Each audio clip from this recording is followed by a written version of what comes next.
Hi, my name's Kendra Corbin, and for my demonstrative speech this week, I would like to get across why electrical weed eaters need to have different attachment head changes done to them for people in the community and surrounding world.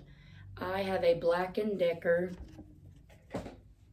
LST 420 20 volt lithium hedge trimmer that is an electric trimmer. I'm going to demonstrate why I think that this trimmer needs to have a different head attachment like gas-powered trimmers. We just purchased a Weed Warrior push and load. Does not fit on electrical trimmers. This is the Weed Warrior push load.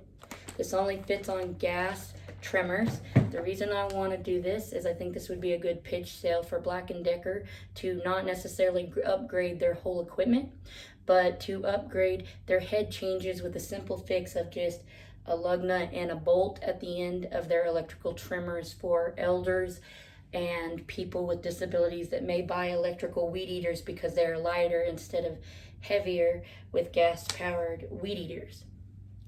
I do like my my electrical weed eater. The only thing I don't like is I can't put a different attachments on it that I think every electrical weed eater should have on it. I think it's that's where it's failing at. The attachment on this does adjust.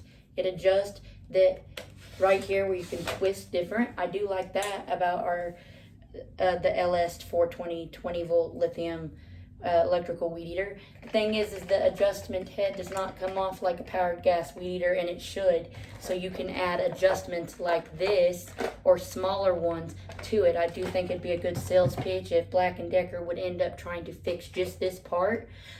In my presentation, there's also going to be a video link of a gentleman taking off the whole electrical weed eater of a different brand that I looked up in his video that he actually had of Black & Decker.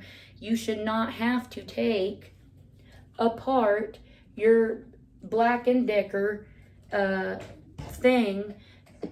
You should not have to take apart the head top and end up messing with wires is what I'm trying to get across. That is very dangerous, and if someone doesn't know what they're doing, they could set themselves on fire and blow the tool up. Yes, there's videos out there people could watch to learn how to do that, but I don't think Black & Decker should support that. I think it's actually something that should be supported in a college class. If you're going to go in to be an electrician, you should know how to do that. I think Black & Decker should support a screw and bolt situation for their electric weed eaters, and that they should change that. Then I also, number two, my main point I wanted to get across is there are laws against child labor laws in Oklahoma against children using weed eaters if they are not over the age of 16 under adult supervision. What I mean by that is and here's a clear example. Let's say you have a 12-year-old son or daughter, you send them up to the neighbor's house, but the mom and dad don't go, and you let them do it. That mom and dad is actually breaking child labor laws by not being near that kid, number one. And number two, I wanted to bring in safety laws on this due to the fact I don't want children going and just playing with weed eaters if you're not looking up the safety laws in Oklahoma of what child labor safety laws here.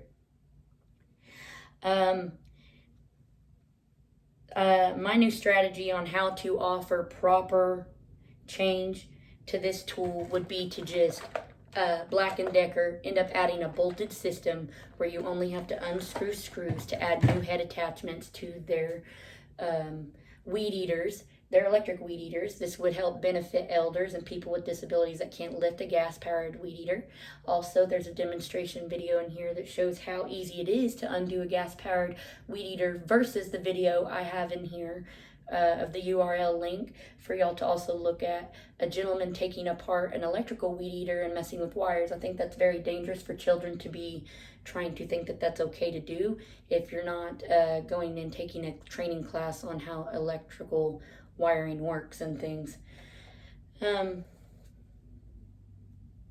is very dangerous, and the laws are